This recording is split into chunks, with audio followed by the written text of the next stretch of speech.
Puerto Rico's government today raised its official death toll from Hurricane Maria to 2,975.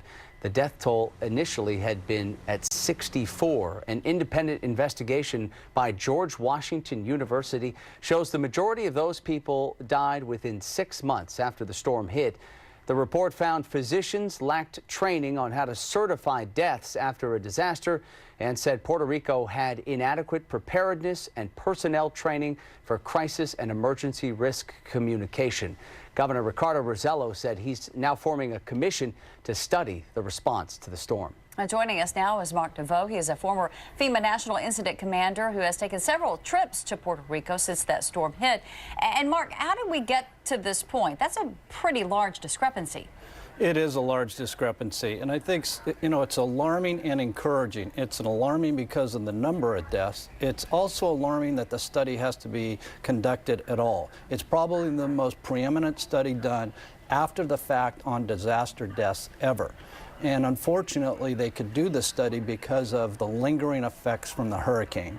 It's encouraging that we'll be able to learn from it. It's encouraging that the governor of Puerto Rico was the one that actually commissioned the report, knowing there may be some, negative publicity surrounding their administration and how they handled it, but that they're going to learn from it, so that's encouraging. What do we think of the handling of this whole situation? I mean, we all remember seeing President Trump there, and he initially sort of touted, I guess, what he was saying was a relatively low death toll that was initially coming out after the storm. Do you think that the federal government's response to Maria was adequate? I think it's multiple. What you had was a situation where you had an economic, deterioration on the island long before it hit. We had an infrastructure, power, water, etc., that was compromised and ineffective, inefficient to begin with. Then you had one of the, what I call FEMA fatigue, and they had a number of hurricanes that were record-setting, one right after another. Florida, Texas, and then comes Hurricane Maria. Remember, those other hurricanes that took place in Florida and Texas were as costly as Hurricane Katrina. So the FEMA fatigue, the lack of resources, the lack of trained personnel to be able to go to Puerto Rico was part and parcel to why the response was in terms of what many term as inadequate at times. Mark, you've been to Puerto Rico several times. Can you kind of bring us up to date as to where the recovery stands now? Yeah, there's been a tremendous amount of resources, record-setting in terms of our country, life-sustaining, life-saving resources pumped into the island. The power generation is back up and operable. They got a new CEO. They've changed executive leadership at the federal level. All of those things are having great impact.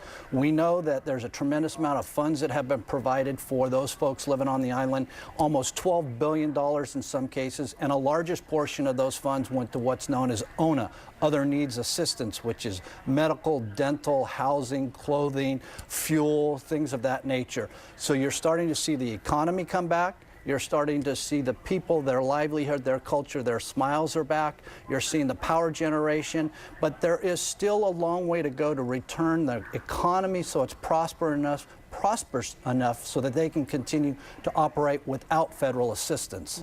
So from a disaster response standpoint, what are the takeaways from Hurricane Maria? What did we learn from this disaster? What we learned was, in this particular case, we know that the plan that they were utilizing in Puerto Rico was outdated. We know that the magnitude of disasters that can hit this country, we were preparing for something that was much smaller. In this case, they have much more resources on island. They've actually taken the time to do exercises, training exercises with the current government in case the next, or when the next hurricane hits. They've got warehouses full of life-sustaining commodities, water, food, diaper packs, etc. So they've taken steps that weren't in place before that are very encouraging.